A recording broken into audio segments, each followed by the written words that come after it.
Bethesda mission trust வழங்கும் இயேசு இன்றும் அற்புதம் செய்கிறார் என்கிற நிகழ்ச்சிக்கு உங்களை அன்புடன் வரவேற்கிறோம். தெய்வ செய்தி அளித்து உங்கள் அற்புதங்களுக்காக ஜெபிக்க இருக்கின்றவர் ரெவரண்ட் பி. சாம்சன் காமராஜ் அவர்கள்.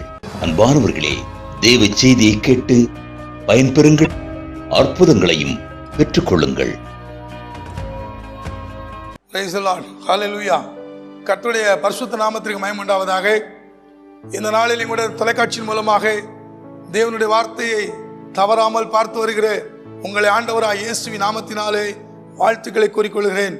அருமையானவர்களே, கடந்த வாரத்தினுடைய செய்தி அநேகருக்கு மிகவும் பிரயோஜனமாக இருந்து சொன்னீங்க. ரொம்ப சந்தோஷம். செய்தி பார்த்த உடனே சில தொலைபேசியின் மூலமாக எங்களோட தொடர்பு கொள்றீங்க. சில நேரத்தில் உங்களுடைய தொலைபேசியங்கள் எடுக்க முடியாத சூழ்நிலை. காரணம் என்னவென்று சொன்னால், நீங்கள் செய்தி போய்கொண்டிருக்கும் போதே நீங்கள் தொலைபேசியின் மூலம் பேச ஆரம்பிக்கிறீங்க. அந்த செய்தி முடிந்ததற்கு பிறகு 8:30 மணிக்கு செய்தி முடிந்து அப்படின்னு சொன்னால், செய்தி முடிந்த பிறகு நீங்கள் கால் பண்ணும்போது நானும் ஃபோன் எடுப்பேன். என்னுடைய ப்ரேயர் சென்டரில் இருந்தும் ஃபோன் எடுப்பாங்க. உங்களுடைய பிரச்சனை நீங்கள் எங்களுடைய ப்ரேயர் சென்டர் ஜெப மையத்தில் சொல்லும்போது உங்களுக்காக விசேஷமாக ஜெபிப்பார்கள். இந்த நாளில் கூட நாம் தேவனுடைய வார்த்தையாக கடந்த வாரத்தில் பார்த்த அந்த செய்தியினுடைய தொடர்ச்சியை நாம் இந்த வேளையிலும் கூட நாம் பார்க்க போகிறோம். இந்த வேளையில் 2 நாளாகமும் 15ஆம் அதிகாரம் 2ஆம் வசனத்தை நாம் வாசி கேட்கலாம். சகல மனுஷரே கேளுங்கள், நீங்கள் கர்த்தரோடு இருந்தால் அவர் உங்களோடு இருப்பார். நீங்கள் அவரை தேடினால் உங்களுக்கு வெளிப்படுவார். அவரை விட்டு விட்டீர்களே ஆகில் அவர் உங்களை விட்டு விடுவார். பிரைஸ் தி லார்ட், ஹல்லேலூயா. இந்த வேளையிலே சகல மனுஷரே கேளுங்கள். இந்த நாளிலே இந்த தொலைக்காட்சிக்கு முன்பு அமர்ந்திருக்கிற நீங்கள் இதை கேட்கும்படியாக என்ன காரியங்கள் இயேசு இன்றும் அற்புதம் செய்கிறார். இந்த நிகழ்ச்சி மூலமாக நீங்கள் தவறாமல் தேவனுடைய வார்த்தையை கேட்டு வருகிற உங்களை பார்த்து இந்த நாட்களிலே ஆண்டவர் சொல்லுகிற வார்த்தை என்னவென்றால், நீங்கள் கர்த்தரோடு இருந்தால் அவர் உங்களோடு இருப்பார். கர்த்தரோடு இருந்தால் அவர் உங்களோடு இருப்பார். அவ்வளவுதான். நீங்க கர்த்தரோடு இருக்கிறீங்களா அல்லது அவரை விட்டு வெளியே இருக்கிறீங்களா? அவரும் கூட இருக்கிறாரா அல்லது அவர் உங்களை விட்டு வெளியே இருக்கிறாரா? இந்த வேளையில் நீங்கள் அதை தியானிக்க வேண்டும், யோசிக்க வேண்டும். நீங்கள் கர்த்தரோடு இருந்தால் அவர் உங்களோடு இருப்பார். எங்கே இருக்கிறார் இயேசு? எங்கே இருக்கிறார்? அவர் எந்த இடத்துல இருக்கிறார் யோசிக்கலாம். அருமையானவர்களே, கடந்த வாரத்தில் தியானித்த அந்த காரியங்களை பார்க்கும்போது மார்க்கு 2ஆம் அதிகாரம் 1ஆம் வசனத்தை நாம் மீண்டுமாக வாசிக்க கேட்கலாம்.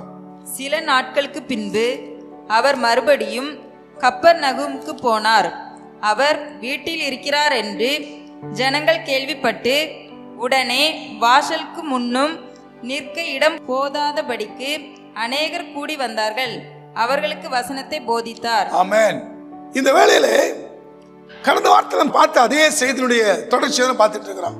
இயேசு வீட்டில் இருக்கிறார். இயேசு எங்கே இருக்கிறார்? அவர் வீட்டில் இருக்கிறார். பாருங்க, கப்பர்நகூமுக்கு போனார்.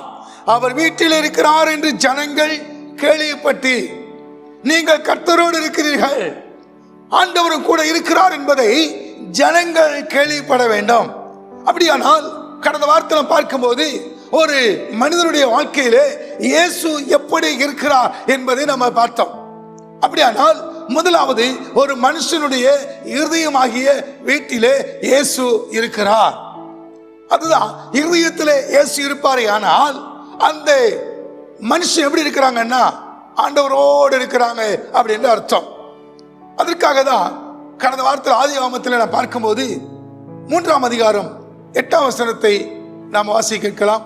பகலில் குளிர்ச்சியான வேளையிலே தோட்டத்தில் உலாவுகிற தேவனாகிய கர்த்தருடைய சத்தத்தை அவர்கள் கேட்டார்கள். அப்பொழுது ஆதாமும் அவன் மனைவியும் தேவனாகிய கர்த்தருடைய சந்நிதிக்கு விலகி தோட்டத்தின் விருட்சங்களுக்குள்ளே ஒளித்து கொண்டார். அப்பொழுது தேவனாகிய கர்த்தர் ஆதாமை கூப்பிட்டு, நீ எங்கே இருக்கிறாய் என்றார். அதற்கு அவன், நான் தேவரீருடைய சத்தத்தை தோட்டத்திலே கேட்டு நான் நிர்வாணியாய் இருப்பதினால் பயந்து ஒளிந்து கொண்டேன் என்றான். ஒளித்து கொண்டேன் என்றான். பாருங்க, ஆண்டவரோடு இருக்கிற ஒரு அனுபவம். கடந்த வாரத்தில் அதான் பார்த்தோம். ஆண்டவர் மனிதனை அவர் மண்ணினாலே உருவாக்கி அவன் நாசியிலே ஜீவ சுவாசத்தை ஊதினார். மனுஷன் ஜீவாத்மாவானான். அதான் நம்ம கடந்த வாரத்திலே நாம பார்த்தோம். அப்போ மனுஷன் ஜீவாத்மாவாகி அந்த மனிதனுக்காக எல்லா ஆசீர்வாதத்தையும் அவர் கொடுத்தார். எப்படி என்றால் அதே 1ஆம் அதிகாரம் 26ஆம் வசனத்தை வாசி கேட்கலாம். பின்பு தேவன் தமது சாயலாகவும் தமது ரூபத்தின்படியேயும் மனுஷனை உண்டாக்குவோமாக, அவர்கள் சமுத்திரத்தின் மச்சங்களையும் ஆகாயத்து பறவைகளையும் மிருக ஜீவன்களையும் பூமி அனைத்தையும் பூமியின் மேல் ஊறும் சகல பிராணிகளையும் ஆளக்கடவர்கள் என்றார். ஆளக்கடவர்கள் பாருங்க, இங்கே நாம் பார்க்கும்போது தேவன் நமது சாயலாக, மனிதன் யார் சாயலாக இருக்கிறார்கள் என்றால் தேவ சாயலாக ஆண்டவர் என்ன செய்தார் என்றால் மனிதனை அவருடைய சாயலாகவே அவர் சிருஷ்டித்தார். ஏன்? மனிதன் தேவனோடு இருக்க வேண்டும் என்பதற்காக. அவரோடு இருக்க வேண்டும், மனிதன் தேவனோடு இருக்க வேண்டும், தேவன் மனிதனோடு இருக்க வேண்டும். அதற்காக தான் தேவன் என்ன செய்தார் தெரியுமா? மனிதனை பூமியின் மண்ணினாலே உருவாக்கினார். அது எப்படி உருவாக்கினார்? மிருகங்கள் பாத்தீங்கன்னா உலகத்துல மிருகங்கள் எல்லாம் வித்தியாசமா இருக்கும். ஆனா மனிதன் மட்டும் எப்படி இருக்கான்னு தெரியுமா? தேவ சாயல். அவர் என்ன சொன்னார் என்றால் பாருங்க, தேவன் நமது சாயலாகவும் நமது ரூபத்தின்படியும். மனுஷன் யார் சாயலாக இருக்கிறாங்க? தேவ சாயலாக. அப்ப தேவ சாயலா இருக்கிற மனுஷன் யாரோடு இருக்க வேண்டும்? தேவனோடு இருக்க வேண்டும். அதுதான் நாம 2 நாளாகமத்தில் வாசிக்கும் போது, நீங்கள் கர்த்தரோடு இருந்தால் அவர் உங்களோடு இருப்பார். ஆனா இங்கே நாம் பார்க்கிறோம், தேவன் மனுஷனோடு இருக்க வேண்டும் என்று விரும்புகிறார், மனுஷன் தேவனோடு இருக்க வேண்டும் என்று விரும்புகிறார். அதற்காக தான் தமது சாயலாகவே மனுஷனை சிருஷ்டித்தார். தமது சாயலாகவும் தமது ரூபத்தின்படியும் மனுஷனை சிருஷ்டித்து மனிதனுக்கு என்ன ஒரு அதிகாரத்தை கொடுத்தார் தெரியுமா? உலகத்தில் இருக்கிற எல்லா மிருகங்களையும் பிராணிகளையும் பறவைகளையும் மனுஷன் தான் ஆளணும். அப்ப பாருங்க, ஆளக்கூடிய ஒரு அதிகாரத்தை கொடுத்தவர் தான் நம்முடைய தேவன். ஒவ்வொருவரும் மனுஷன் உலகத்தில் இருக்கிற அத்தனை மிருகங்களையும் ஆள வேண்டும். ஆளுகிறதற்காக தான் தேவன் மனுஷனை உண்டாக்கினார். தமது சாயலாக உண்டாக்கிற மனுஷன் ஏன் தெரியுமா? நான் உண்டாக்கப்பட்ட மனிதன் கூடவே இருக்க வேண்டும், என்னோடு இருக்க வேண்டும் என்பதற்காக தான் அவர் உண்டாக்கினார். மனுஷனை உண்டாக்கி அவனுக்கு என்று சொல்லி ஒரு ஏதேன் தோட்டத்தை உருவாக்கி சகல விருட்சங்களின் நல்ல கனி செடிகளை ஆண்டவர் உண்டாக்கி ஏதேன் தோட்டத்திலே அங்கிருந்து 4 நதிகள் போகக்கூடிய பெரிய ஒரு தோட்டத்தை உருவாக்கி மனுஷனுங்க வைத்திருந்தான். ஆனால் மனிதன் என்ன செய்தாங்க தெரியுமா? மனிதன் செய்த காரியம் எல்லா உரிமையும் கொடுத்து விட்டு ஆண்டவர் ஒரே ஒரு கட்டளை தான் கொடுத்தார். என்ன கட்டளை கொடுத்தார் என்று சொன்னால், அவர் கொடுத்த கட்டளை ஆதியாகமம் 2:16-17. தேவனாகிய கர்த்தர் மனுஷனை நோக்கி, நீ தோட்டத்தில் உள்ள சகல விருட்சத்தின் கனியையும் புசிக்கவே புசிக்கலாம், ஆனாலும் நன்மை தீமை அறியத்தக்க விருட்சத்தின் கனியை புசிக்க வேண்டாம், அதை நீ புசிக்கும் நாளில் சாகவே சாவா என்று கட்டளையிட்டார். கட்டளை கொடுத்தா பாருங்க, இந்த தோட்டத்தில் உள்ள நீ தோட்டத்தில் உள்ள சகல விருட்சங்களின் கனி புசிக்கலாம், எல்லா உரிமையும் கொடுக்கிறார். ஏன்னா மனுஷன் தேவனோடு இருக்க வேண்டும். பாருங்க, மனுஷனுக்கும் தேவனுக்கும் ஒரு உறவை தேவன் அங்க ஏற்படுத்தி இருக்கிறார். ஏன் என்று சொன்னால் மனிதனுடைய சாயல்ல இருக்கிறான், அடைய சாயல்லையும் அடைய ரூபத்தில் இருக்கிறபடினாலே அவனோடு இருக்க வேண்டும் என்று தேவன் விரும்புகிறார். தேவன் மனுஷனோடு இருக்க வேண்டும். அதற்காக தான் தேவன் மனுஷனை உருவாக்கி அந்த ஏதேன் தோட்டத்தில் வைத்தார். எல்லா உரிமையை கர்த்தர் கொடுத்தார். அவர் சொல்றாரு, தோட்டத்தில் உள்ள சகல விருட்சங்களின் கனியை புசிக்கலாம், ஆனாலும் நன்மை தீமை அறியத்தக்க விருட்சத்தின் கனியை புசிக்க வேண்டாம். ஒரு கட்டளை தான், ஒரே ஒரு கட்டளை கூட மனிதனால் நிறைவேற்ற முடியாதபடி, அந்த கட்டளைக்கு கீழ்ப்படியாதபடிக்கு மனிதன் என்ன பண்ண தெரியுமா? அவன் சாத்தானுடைய கட்டளை கீழ்ப்படிந்து, சாத்தானுடைய வார்த்தை கீழ்ப்படிந்து, மனிதன் தனிமையா இருக்கக்கூடாது, மனிதனுக்கு ஆளுகை கொடுத்தாரு. 2வது என்ன கொடுத்தார் என்றால், மனிதன் தனிமையா இருப்பது நல்லதில்லை என்று ஏற்ற துணையை ஏவாளை கொடுத்தார். அப்படி ஏவாளை கொடுத்திருக்கும் போதுதான் இவர்கள் சந்தோஷமா இருக்கும்போது ஆண்டவரோடு சந்தோஷமா இருக்கிற அந்த சந்தோஷத்தை பிரிக்கிறதுக்காகவே ஏதேன் தோட்டத்திற்குள்ளே சர்ப்பம் வந்து ஏவாளை வஞ்சித்தது. இதை நம்ம கடந்த வாரத்தில் நம்ம பார்த்தோம். அதான் தொடர்ச்சியா பார்த்துட்டு ஏவாளை வஞ்சித்ததற்கு பிறகு எந்த கனியை புசிக்க வேண்டாம் என்று ஆண்டவர் சொன்னாரோ அந்த கனியை அவங்க என்ன செய்யறாங்க? புசிக்க ஆரம்பிச்சிட்டாங்க. அவன் ஏவாளும் புசிக்கிறார், அதை ஆதாமுக்கு கொடுக்கிறார்.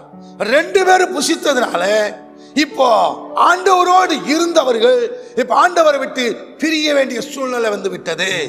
ஆகையால் தான் இங்கே ஆதாமும் ஏவாளும் என்ன செய்கிறார்கள்? ஆண்டவருடைய சத்தத்தை கேட்டு அவர்கள் விருட்சங்களுக்குள்ளே ஒளித்துக் கொண்டார்கள். ஆண்டவரை பார்க்க முடியவில்லை. அந்த சத்தத்தை கேட்டால் பயம். ஏன் பயம்? ஆண்டவர் சொன்ன கட்டளை மீறிவிட்டோமே என்கிற ஒரு பயம். அந்த பயம் இருந்த நிமித்தமாக அவர்கள் ஒளித்துக் கொண்டார்கள். இன்றைக்கும் அநேகர் தேவ சத்தத்தை கேட்டு ஒளித்துக் கொண்டிருக்கிறார்கள். அருமையானவர்களே, அவரோடு கூட இருக்க கஷ்டமா இருக்கிறது. ஜெபம் பண்றீங்களா? இல்ல. பைபிள் வாசிக்கிறீங்களா?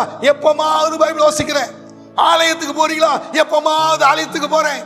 ஆனால் ஆண்டவர் என்ன விரும்புகிறார் தெரியுமா? நீங்கள் அவரோடு இருக்க வேண்டும் என்று அவர் விரும்புகிறார். அதற்காக தான் நீங்கள் கர்த்தரோடு இருந்தால் அவர் உங்களோடு இருப்பார், உங்க கூட இருக்க விரும்புறாரு. ஆனா மனிதன் செய்யலாம் தெரியுமா? ஆண்டவரை விட்டு விலகி போகணும், ஆண்டவரை விட்டு விலகி போக நினைக்கிறாங்க. அதை மாற வேண்டும் என்பதற்காக தான் இங்கே அவர் சொல்லுகிறார், ஒளித்துக் கொண்டிருக்கிறார்கள். ஆண்டவரை பார்க்கும்போது ஒளித்துக் கொண்டிருக்கிறார்கள். ஆனால் ஆண்டவருடைய விருப்பம் என்ன தெரியுமா?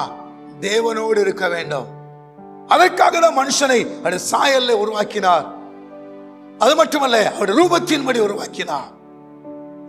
பிறகு என்ன நடந்துச்சுன்னு சொன்னா, ஆண்டவர் என்ன பண்ணார்? அவர்களை ஏதேன் தோட்டத்தை விட்டு வெளியே கொண்டு போய் ஏதேன் தோட்டத்தில் வரவிடாதபடிக்கு அவர் கட்டளை கொடுத்துட்டார். இப்ப என்ன நடந்துச்சுன்னு சொன்னா, இப்ப ஆண்டவருக்கும் மனுஷனுக்கும் ஒரு பிரிவு உண்டாகிவிட்டது. ஏசாயா 59 அதிகாரம் 1 வசனம் 2 வசனம் வாசி கேட்கலாம். இதோ ரட்சிக்க கூடாதபடிக்கு கர்த்தருடைய கை குறுகி போகவும் இல்லை, கேட்க கூடாதபடிக்கு அவருடைய செவி மந்தமாகவும் இல்லை. உங்கள் அக்கிரமங்களே உங்களுக்கும் உங்கள் தேவனுக்கும் நடுவாக பிரிவினை உண்டாக்குகிறது. உங்கள் பாவங்களே அவர் உங்களுக்கு செவி கொடாதபடிக்கு அவருடைய முகத்தை உங்களுக்கு மறைக்கிறது. பாருங்க, தேவனோடு இருந்த மனிதன் இப்போ தேவனுடைய சத்தத்தை கேட்ட உடனே ஒளித்துக் கொண்டார்கள். ஏன்? நாம் இப்ப வாசித்த வசனத்தில் ரட்சிக்க கூடாதபடி கர்த்தருடைய கை குறுகி போகவில்லை. ஆண்டவர் எனக்கு நன்மை செய்ய முடியும், அவருடைய கை குறுகி போச்சா? இல்ல. ரட்சிக்க கூடாதபடி கர்த்தருடைய கை குறுகி போகவில்லை, கேட்க கூடாதபடிக்கு ஒரு செவி மந்தமாகவும் இல்லை. நான் ஜெபம் பண்ணி பார்க்கிற ஆண்டவருக்கு பதில் கொடுக்கவே இல்லை. நான் கூப்பிடுற அவர் பதில் கொடுக்கல. நான் கூப்பிடுற அவர் எனக்கு எதுவுமே செய்யல. பாருங்க, கர்த்தருடைய கை குறுகி போகவில்லை. கர்த்தருடைய கை குறுகி போகவில்லை. கேட்க கூடாதபடிக்கு ஒரு செவி மந்தமாகவும் இல்லை. நீங்க சொல்றது கேட்காதது காரணம் என்ன தெரியுமா? உங்கள் அக்கிரமங்களே என்று நம்ம அக்கிரமங்கள். மனுஷனுக்கும் தேவனுக்கும் நடுவே ஒரு பிரிவினை உண்டாகிவிட்டது. பிரிவினை. அதனாலதான் ஆண்டவர் சொல்ல, நீங்கள் கர்த்தரோடு இருந்தால், தீர்க்க தரிசனமா சொல்ல, நீங்கள் கர்த்தரோடு இருந்தால் அவர் உங்களோடு இருப்பார். அப்போ ஆண்டவரோடு இருக்க முடியாத சூழ்நிலைகள் வர்றது காரணம் என்ன? பாவம். பாவம், அக்கிரமம். ஆண்டவருக்கும் மனுஷனுக்கும் நடுவில் பிரிவினை உண்டாக்கி இருக்கிறது. நீங்க சொல்றீங்க, நான் எத்தனையோ வருஷமா நான் கிறிஸ்டியனா தான் இருக்கிறேன், நான் சின்ன பிள்ளைல இருந்தே நான் கிறிஸ்தவனா தான் இருக்கிறேன், எங்க தாத்தா பாட்டி காலத்திலே நாங்க கிறிஸ்தவனா தான் இருக்கிறோம். ஆனா சில காரியங்களுக்கு நான் ஜெபம் பண்ற பதிலே வரல. ஏன்? நீங்கள் அவருடைய சமூகத்துல உங்களுடைய பாவங்கள், உங்களுடைய குறைகள் என்ன இருக்கிறதோ அதை அறிக்கை செய்து நீங்க ஜெபம் பண்ணாதான் ஆண்டவர் உங்க சத்தத்தை கேட்க முடியும். ஏன்னா ஏசாயா 59:1-2 அதெல்லாம் படிச்சோம். ரட்சிக்க கூடாதபடி கர்த்தருடைய கை குறுகி போகவில்லை, கேட்க கூடாதபடி ஒரு செவி மந்தமாகவும் இல்லை. ஏன் மந்தமாகல? ஆனா உங்கள் அக்கிரமங்களை உங்களுக்கும் தெய்வத்திற்கும் நடுவில் ஒரு பிரிவினை. அந்த பிரிவினை இருந்த நிமித்தமாக தான் மனுஷன் தெரியுமா, தேவனோடு இருக்க முடியாதபடிக்கு விலகி போயிருக்கிறான், ஒளித்து கொண்டிருக்கிறான். இன்றைக்கும் அருமையானவர்களே, இந்த செய்தியை கேட்டுக்கொண்டிருக்கிற நீங்கள் உங்களுடைய வாழ்க்கையில நீங்கள் தேவனுடைய வார்த்தை கேட்கும் போது ஒளித்துக் கொண்டிருக்கிறீங்களா? இன்றைக்கு இயேசு சொல்றார், இயேசு இன்றும் அற்புதம் செய்கிறார். இன்றைக்கு இயேசு உங்க வாழ்க்கையில அற்புதம் செய்கிறவராய் இருக்கிறார். இன்றைக்கு அவர் அற்புதம் செய்கிறார். எப்படி அற்புதம் செய்கிறார்? அதனாலதான் முதல் ஒரு மனுஷனுடைய இருதயம் எப்படி இருந்து தெரியுமா? தேவனுடைய வீடா இருந்துச்சு. தேவனுடைய வீடா இருந்துச்சு. ஆமா, முதல்ல ஒரு மனுஷனுடைய இருதயம் தேவனுடைய வீடா இருந்தது. ஏன் அப்படின்னா, மனுஷன் தேவ சாயலாகவும் தேவனுடைய ரூபத்தின்படி இருந்தான். அப்போ அப்படி இருந்த ஒரு வீட்டை சாத்தான் என்ன பண்ணான் தெரியுமா? அவன் ஏவாளை ஏமாற்றி அந்த வீட்டை அவன் கொள்ளையடித்து அவனுடைய வீடாய் மாற்றிக்கொண்டான். இப்போ அவனுடைய வீடாய் மாற்றிக்கொண்ட உடனே ஆதாமும் ஏவாளும் ஒழித்துக் கொண்டிருக்கிறார்கள். இப்போ அந்த வீட்டுக்கு யாரு சொந்தக்காரன் அப்படின்னு சொன்னா, சாத்தான் தான் சொந்தக்காரனா மாறிட்டான். அவன் என்ன பண்ணா, ஆண்டவனுடைய வீடா இருந்த ஒரு இருதயம், இப்போ ஒரு இருதயம் தான் வீடு, சரியா? இன்னைக்கு நம்ம எதை பார்த்துட்டு இருக்கிறோம்னா, ஒரு மனுஷனுடைய இருதயம் அது தேவனுடைய வீடா இருக்கும் போது அவன் தேவ சாயல்ல இருந்தான், தேவ ரூபத்தின்படி இருந்தான், தேவனுடைய சத்தத்தை கேட்கிறவனா இருந்தான். ஆனா இன்றைக்கு எப்படி இருக்கிறான் தெரியுமா? ஒழித்துக் கொண்டிருக்கிறான். ஏனென்றால் அவனுடைய இருதயத்தில் இப்ப யாரு புகுந்தது என்றா, சாத்தான் புகுந்தான். யோவான் 10ஆம் அதிகாரம் 10ஆம் வசனத்தை வாசி கேட்கலாம். திருடன் திருடவும் கொல்லவும் அழிக்கவும் வருகிறானே அன்றி வேறொன்றுக்கும் வரான். நானோ அவைகளுக்கு ஜீவன் உண்டாயிருக்கவும் அது பரிபூரணப்படவும் வந்தேன். திருடன் யார்? அவன் திருடன் திருடவும் கொல்லவும் அழிக்கவுமே அன்றி வேற ஒன்றுக்கு வரான். ஆதாமும் ஏவாளும் தேவனோடு ஒன்றாக இருக்கிற வேளையிலே அவர்களை தேவனை விட்டு பிரிக்கும்படியாக சாத்தான் சர்வமாக வந்து அவரை ஏமாற்றினான். ஏமாற்றினதுனால இந்த வீடு என்ன ஆகி போயிட்டு தெரியுமா? ஒரு மனுஷனுடைய இருதயம் அது கொள்ளையடிக்கப்பட்டு விட்டது. கொள்ளையடிக்கப்பட்டதுக்கு பிறகு அந்த மனிதனுடைய இருதயம் யாருடைய வீடா இருக்கு தெரியுமா? சாத்தானுடைய வீடாய் மாறிவிட்டது. அப்ப தேவ சாயலா இருக்கப்பட்ட மனிதன் இன்னைக்கு அந்த சாயலை இழந்து விட்டான். தேவ ரூபத்தை இழந்து விட்டார்கள். மனிதன் நிம்மதி இல்லாம, சமாதானம் இல்லாம, சந்தோஷம் இல்லாம இன்றைக்கு வாழ்ந்து கொண்டிருக்கிற காரணம் என்ன? அந்த இருதயத்திற்குள்ள யார் இருக்கிறது தெரியுமா? இன்னைக்கு சாத்தான் அவனுடைய வீடாக அவன் பயன்படுத்தி கொண்டிருக்கிறான். அது நிமித்தமாக தான் இன்றைக்கு மனிதர்கள் நிம்மதி இல்லாமல் வாழ்ந்து கொண்டிருக்கிறார்கள். நிம்மதி இல்லாம. அருமையானவர்களே, நான் ஒரு நாட்களிலே நிம்மதி இல்லாம தான் வாழ்ந்து கொண்டிருந்தேன். ஆண்டவராய் இயேசு கிறிஸ்துவை ஏற்றுக்கொள்கிறதுக்கு முன்பதாக சமாதானம் இல்லை, மனசுல நிம்மதி இல்லை, இஷ்டம் போல வாழ்ந்து கொண்டிருக்கிறேன். நிம்மதி இல்லை, சரியான தூக்கம் இல்லை, ஏதோ அலைந்து கொண்டிருக்கிறேன். எப்படியாவது இந்த உலகத்தில் வாழணுங்கிறதுக்காக வாழ்ந்து கொண்டிருந்தாங்க ஒரு நாள்ல. ஆனா சமாதானம் வேணுமே, நிம்மதி வேணுமே. நான் சொல்லுவேன், என் கையை பாருப்பா, சௌசியக்கார சொல்லுவேன், என் கையை பார்த்து நல்ல காலம் பறக்குதா எப்படின்னு சொல்ல, நல்ல காலம் பறக்க போதும்பாங்க. அவங்க சொன்ன மாதிரி எத்தனையோ தேடி பார்த்தோம், நல்ல காலம் பறக்கல. ஆனா கடவுளை மட்டும் நான் நம்ப மாட்டேன், எந்த கடவுளையும் நம்ப மாட்டேன். ஒரு முறை கைப்பருத்தி கொடுக்கிறதுக்காக பாம்பேல மும்பராங்கிற ஒரு இடம், கைப்பருத்தி கொடுக்கிறதுக்காக ஒரு 4-5 பேர் வந்தாங்க. அதுல ஒரு 3 பேர் வயசான ஒரு அம்மாமார். அவங்க வந்து என்கிட்ட, பா இயேசு நல்லவர், இயேசுவை ஏற்றுக்க, இயேசுவை ஏற்றுக்கொண்டு அவனுக்கு சமாதானம் கிடைக்கும் சொன்னாங்க. இயேசுவா? யார் இயேசு? யாரை ஏற்றுக்கொள்ளணும் அப்படி சொல்லி கேட்டுட்டு நல்லா ஃபுல்லா தண்ணி நான் நல்லா குடிச்சிட்டு இருக்கிறேன். என் நண்பர்கள் இருக்காங்க. அந்த அம்மா என்ன சொன்னாங்கன்னு சொல்லி கேட்கிறேன். ஹிந்திலையும் கேட்கிறேன், தமிழ்ல கேட்கிறேன். இல்ல இல்ல ஏதோ ஒரு கைப்பருத்தி டிராக்ஸ் கொடுக்குறாங்க. என்னவா? இல்ல இயேசு நல்லவரா, அவரை போய் பார்க்க சொல்லு நல்லவரான்ட்டு அப்படி சொல்லிட்டு அந்த கைப்பருத்தியை வாங்கினாங்க பாருங்க. அந்த கைப்பருத்திய ஒண்ணு கொடுத்தாங்க அவங்க. நான் சொன்னேன், மொத்தமா வாங்க கைப்பருத்தி அப்படிங்கிறேன். உடனே நம்ம வாங்க, நான் சொல்றேன். அந்த வார்த்தை பார்க்கும்போதே ஒரு அவங்களுக்குள்ள ஒரு பயம். உடனே குடுக்கன்னு சொல்லிட்டு வாங்கி கொடுக்கல பிடிக்கிறாங்க. உடனே அவங்க பயந்து போய் அந்த கைப்பருத்தியை கொடுத்துட்டாங்க. கொடுத்த உடனே அந்த கைப்பருத்தியை வாங்கி அப்படியே கிழிச்சு, உங்க இயேசு பறக்கிறாரு போய் பிடிங்க அப்படின்னு. ஏன்னா நிம்மதி இல்லை, யார் சமாதானம் தருவான்னு தெரியாது. அருமையானவர்களே, கடைசியில நான் இயேசுவை ஏற்றுக்கொண்டதுக்கு பிறகு, இயேசுவை ஏற்றுக்கொண்டு ஆண்டுடைய பிள்ளைய மாறி ஊழியத்திற்கு வந்துட்டேன்னு சொல்லி தெரிஞ்ச உடனே அந்த அம்மா உண்மையிலே அவங்க பேர் வந்து பாத்தீங்கன்னா பாம்பேல விக்டோரியான்னு சொல்லி, விக்டோரியா அம்மா. அவங்க வந்து பாருங்க, இயேசுவை நான் ஏற்றுக்கொண்ட உடனே ரொம்ப என்னை நேசிக்க ஆரம்பிச்சாங்க. அவங்க சொன்னாங்க, நீ தான் ஒரு நாள் கைப்பற்றி வாங்கி கிழிச்சு எரிஞ்ச அன்னைக்கே ஜோம் பண்ணேன், அன்றைக்கு எப்படியாவது இவனை மாற்ற மாட்டீங்களா நான் ஜோம் பண்ணேன். அவங்களே எங்க பாட்டிக்கு ஃப்ரெண்டு. எங்க பாட்டி, அந்த அம்மா, அந்த பாட்டி எல்லாம் சேர்ந்து ஒன்னா ஜோம் பண்றவங்க. அப்போ பாட்டிட்ட சொன்னேன், இந்த மாதிரி இப்படி கைப்பறதை கிழிச்சு போட்டான்னு சொல்லிட்டு. உங்க பாட்டு ரொம்ப கஷ்டப்பட்டாங்க, ஆனா நீ இயேசு ஏற்றுக்கொண்ட பிறகு எங்களுக்கு எவ்வளவு சந்தோஷமா இருக்கு தெரியுமா அப்படின்னு சொல்லி நான் இயேசுவை ஏற்றுக்கொண்டு நான் ஊழியத்துக்கு வந்ததுக்கு பிறகு பார்த்தீங்கன்னாக்கி, நான் ஒரு சின்ன கிராமத்துல நெடுவலையில் நான் ஊழியம் செய்து கொண்டிருக்கும் போது ஒரு முறை பாம்பேக்கு நான் போயிருக்கிறேன். அப்ப அந்த அம்மா என்ன செய்யறாங்க, என்னை பார்த்து ரொம்ப சந்தோஷப்பட்டு, பரவாயில்ல இப்படி இருந்த ஒருத்தரை ஆண்டவர் மாற்றி அது ஒரு ஊழியக்காரலா மாத்திட்டாங்களே அப்படின்னு சொல்லி என்ன பண்ணாங்க தெரியுமா, காணிக்கை கொடுக்குறாங்க. அந்த நாட்களில் காணிக்கை வந்து எண்ணெயெல்லாம் கொடுக்குற, அப்படியே அள்ளி கொடுக்குறாங்க.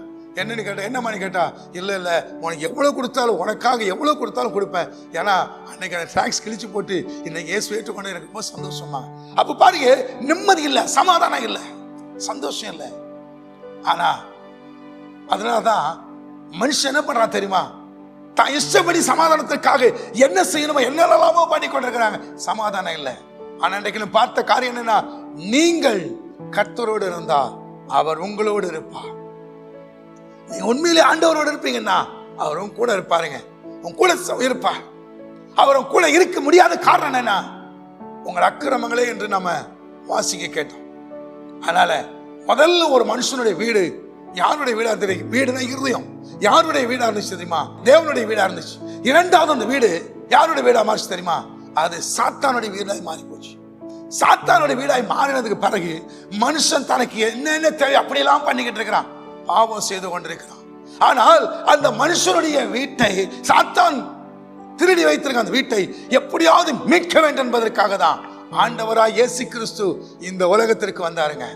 இந்த உலகத்திற்கு அவர் வர காரணம் என்ன தெரியுமா, இழந்து போன அந்த வீட்டை மீண்டுமாக மீட்டு எடுக்க வேண்டும் என்பதற்காக தான் ஆண்டவராய் இயேசு இந்த உலகத்திற்கு வந்தார். அவர் இன்றும் அற்புதம் செய்கிறார். இன்றைக்கும் அந்த வீட்டை அவர் மீட்டு எடுக்கும்படியாக வருகிறார். லூக்கா 19ஆம் அதிகாரத்தை 5வது வசனத்தை வாசிக்கலாம். இயேசு அந்த இடத்தில் வந்தபோது அண்ணாந்து பார்த்து அவனை கண்டு, சகையுவே, நீ சீக்கிரமாய் இறங்கி வா, இன்றைக்கு நான் உன் வீட்டிலே தங்க வேண்டும் என்றார். இன்றைக்கு நான் வீட்டிலே தங்க வேண்டும். 10வது வசனம், இழந்து போனதை தேடவும் ரட்சிக்கவுமே மனுஷகுமாரன் வந்திருக்கிறார் என்றார். இழந்து போனதை தேடவும். இழந்து போனார் யாரை? ஆதாம் ஏவாள். தேவனுடைய சமூகத்தில் இருந்தவர்கள் இன்றைக்கு இழந்து விட்டார். ஆண்டவர் இழந்து போனார். அந்த இழந்து போனதை தேடுகிறதற்காக தான் ஆண்டவராய் இயேசு இந்த உலகத்திற்கு வந்தார். அதை அறிந்து கொள்வதுதான் மிக மிக முக்கியம். ஏன் இயேசு வந்தார்? அடிக்கடி சொல்ற வார்த்தை, இயேசு கிறிஸ்தவர்களுக்காக மட்டும் வரலங்க. அவர் ஒரு தனிப்பட்ட ஜாதிக்காக வரல. அவர் யாருக்காக வந்தார் தெரியுமா? யார் யார் சமாதானம் இல்லாதபடி, நிம்மதி இல்லாதபடி இன்னைக்கு வாழ்ந்து கொண்டிருக்கிறார்களோ அவர்களுக்கு சமாதானத்தை கொடுக்கும்படியாக தான் ஆண்டவராகிய இயேசு இந்த உலகத்திற்கு வந்தார். அதனால்தான் இழந்து போனதை, எதை இழந்து போனார்? அவருடைய சாயல்ல உண்டாக்கப்பட்ட மனிதரை இழந்து போனார். அவருடைய சாயல்ல உருவாக்கப்பட்ட மனிதன் அவன் தன்னுடைய இஷ்டத்தின்படி வாழ்ந்த நிமித்தமாக ஆண்டவர் என்ன செய்ய தெரியுமா, மீண்டுமாக அவனை மீட்க வேண்டும் என்பதற்காக தான் ஆண்டவர் இந்த உலகத்திற்கு வந்தார். அதனாலதான் 3 பாருங்க, முதலாவது தேவனுடைய வீடா இருந்தது சாத்தானுடைய வீடாய் மாறிவிட்டது. இரண்டாவது அது சாத்தானுடைய வீடா இருக்கிறது. மூன்றாவது வீட்டை என்ன செய்ய தெரியுமா, அவருடைய வீடாக மாற்றுவதற்காக தான் ஆண்டவராய் இயேசு இந்த உலகத்திற்கு வந்தார். எப்படி வந்தார், என்ன செய்தார் என்பதை நாம் அடுத்த வாரத்தில் நம்ம தியானிப்போம். நிச்சயமா கர்த்தர் நம்மை அதிகமாக ஆசீர்வதிப்பார். ஒரு நிமிஷம் அந்த வேளையில் நம்ம எல்லாம் ஜெபிக்கலாமா? உண்மையிலே ஆவியானவர் உங்களோடு பேசி இருக்கிறார். நீங்க சொல்லணும், நீங்கள் கர்த்தரோடு இருந்தால் அவர் உங்களோடு இருப்பார். நீங்கள் கர்த்தரோடு இருந்தால் அவர் இயேசு உங்களோடு இருப்பார். நீங்க சகேவை பத்தி நம்ம பார்த்தோம். சகேவு அவர் இயேசுவை பார்க்க வேண்டும் என்று ஆசையா இருந்தார். இயேசுவை பார்க்க வேண்டும், அவரை பற்றி கேள்விப்பட்டிருக்கிறார், பார்க்கணும். ஆனா அவர் என்ன பார்க்க கூடாதுன்னு நினைச்சிட்டு இருக்கிறார். காட்டத்தி மரத்துல ஏறுறா, காட்டத்து மரத்துல ஏறி இயேசுவை பார்க்க வேண்டும், ஆனா இயேசுவை பார்க்க கூடாது என்று சொல்லி. அருமையானவர்களே, நீங்க கூட நினைக்கலாம், இயேசு நல்லவருங்க, அவர் நல்லவர், அவரை ஒரு தெய்வமா வச்சுக்கலாம், அவ்வளவுதான். அப்படிதான் நினைக்கிறீங்க? மெய்யான சமாதானத்தை கொடுக்கிறவர் யார் என்றால் ஆண்டவராகிய இயேசு. அந்த சகேயு மரத்து மேல உட்கார்ந்து இருக்கிறார், காட்டத்தி மரத்துல. சகேயு நினைக்கிறாரு, இயேசுவை நான் பார்க்கணும், இயேசு என்ன பார்க்க கூடாது. கரெக்டா அந்த இடத்துக்கு வந்த உடனே மரத்து மேல இருக்கிறார் சகேயு, இயேசு மேல பார்க்கிறார். மேல பார்த்தோம், சகேயுவே என்று சொன்னார். அவன் நினைக்கிறான், எனக்கு என் பேர் எப்படி அவருக்கு தெரியும்? நான் இன்னைக்கு தானே பார்க்கிறேன், அவர் இன்னைக்கு தானே பார்க்கிறாரு, என் பேர் எப்படி தெரியும்? நீங்க நினைக்கலாம், இன்னைக்கு தானே இந்த டிவி நிகழ்ச்சி வச்சேன், இன்னைக்கு தானே இயேசு அற்புத நிகழ்ச்சி வச்சேன். ஆனா அவருக்கு தெரியும் நீங்க யாருன்னு. நீங்க யாரு, என்ன சூழ்நிலையில இருக்கிறீங்க, இப்ப என்ன பிரச்சனைக்குள்ள இருக்கிறீங்க, என்ன வியாதியோடு இருக்கிறீங்க, என்ன கஷ்டத்தோடு இருக்கிறீங்க, என்ன மந்திர கட்டுகள் சைவன கட்டுக்குள்ள நீங்க இருக்கிறீங்க அல்லவா, அதை பார்க்கிற இயேசு இன்றைக்கும் அவர் அற்புதம் செய்கிறவரா, இன்றைக்கும் அவர் அற்புதம் செய்கிறார். சகேயுவே நினைக்கிறேன், என் பேர் தெரியுமா? தெரியும், சீக்கிரமா இறங்கி வா, இன்னைக்கு நான் வீட்டில தங்க வேண்டும் என்று சொல்றாரு. ஏன் வீட்டிலையா? நான் வரிப்பணம் வசூல் பண்றவன், நான் ஒரு பாவி, ஏன் வீட்டிலே தங்கணும்?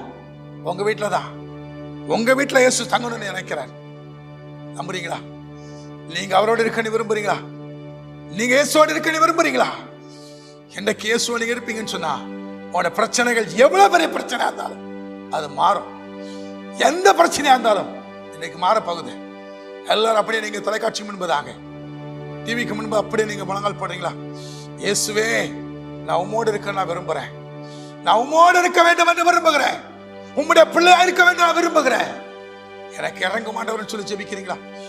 இயேசுவே, இந்த வேளையில இந்த தொலைக்காட்சி முன்பதாக என்ன பிரச்சனைக்குள் இருக்கிறாங்களோ அந்த பிரச்சனை மாறுபடியாக நீங்க சொல்றீங்க, நீங்கள் கர்த்தரோடு இருந்தா அவர் உங்களோடு இருப்பா, நீங்கள் கர்த்தரோடு இருந்தா அவர் உங்களோடு இருப்பா.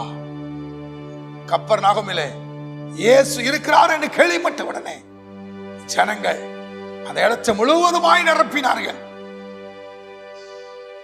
உங்க கூட இயேசு இருக்கிறார் நீ ஜனங்கள் கேள்விப்படணும்.